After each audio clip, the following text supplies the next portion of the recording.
My husband is cheating on me with my best friend. I'm honestly not sure where to start, so I guess I'll just start.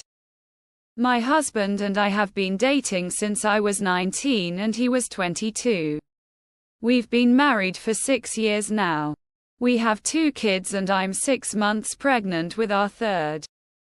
2 years ago I found out my dad has stage 3 colon cancer.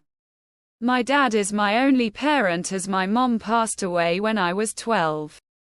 He's my favorite human and life without him doesn't seem as colorful.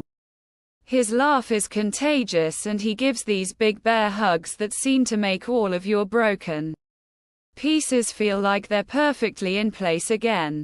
Whenever I've had a hard day, he doesn't poke and prod and just lets me vent and listens. About 5 months ago we discovered the treatments aren't working for him, and in direct quote of the doctor he said, "Months not years."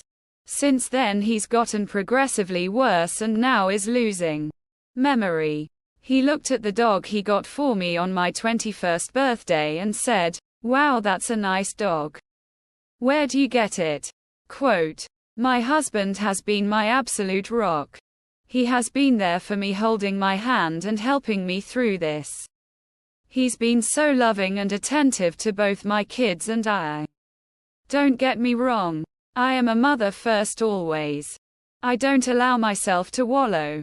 My kids are still loved, cared for, played with, and I haven't let my load slack around the house.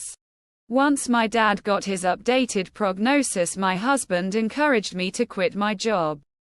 About a month later we discovered we were pregnant again and I still hadn't let go of my job. I kept holding out for some reason. After finding out I was pregnant again, he ensured me it was still okay to quit my job. That honestly it would save us a small fortune on daycare costs anyways. So I did. I quit my job. My best friend and I have been friends since diapers. Her family is like my family and vice versa.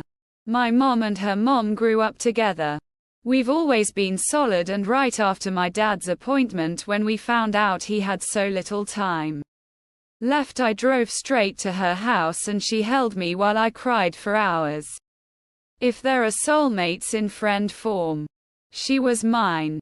Thick as thieves, is what my mom used to say. This morning as I was up with my 3-year-old. He's sick. My husband's work alarm was going off. He has a few he sets, so I turned that one off and gently woke him up. He said he was up late working, so he took the morning off. Rolled over and went back to sleep. As I went to turn off the remainder of his alarms, I saw a text from my friend on his lock screen that said, "I'm assuming since there hasn't been an angry pregnant lady on my doorstep, you haven't told her about us yet." Quote, time froze in that moment. I took his phone and walked away and just read their conversations. 4 months this man has been fucking my best friend. 4 months these people have been lying to my face. And I know what you're going to say. You should have seen the warning signs. But I've been clutching this phone in my hand for 2 hours and nothing. He has been so loving and attentive to me. But he always has been.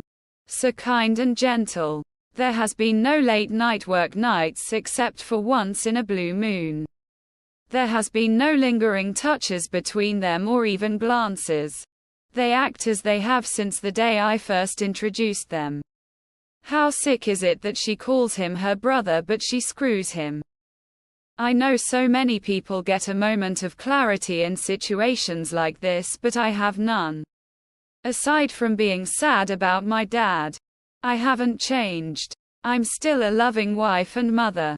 I still doted on him and my children.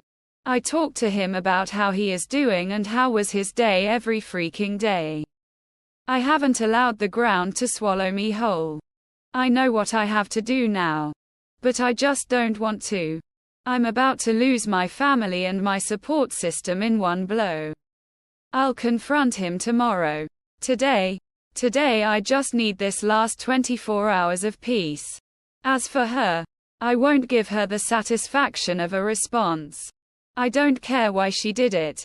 She did it and it's done. I was always the friend who cleaned up her messes.